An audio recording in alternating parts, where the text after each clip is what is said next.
Saki no se basa aya ko Dr. John Cruz ta isun ku ta gravado em nosso coração.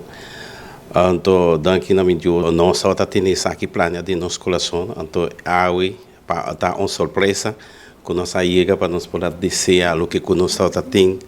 Vamos a mim tá isun ku ta representa minha família, vamos a mim tem turma e uma com a nascida mãe de Dr. John Cruz, que tá hope para mim, então para minha família, vamos para toda a comunidade haitiana.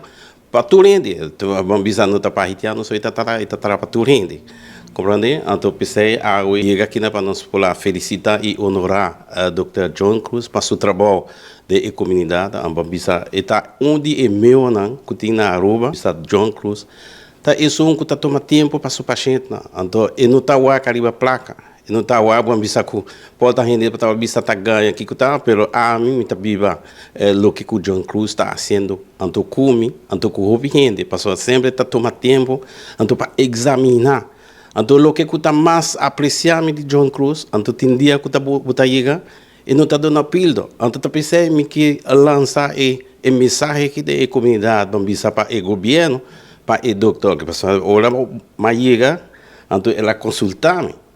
E de como entende, não tem marisa para remédio, para pílula.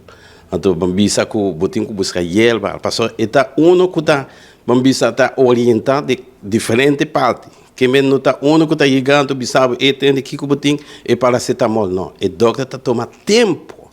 Então, está conversar com você que está mais meio diálogo.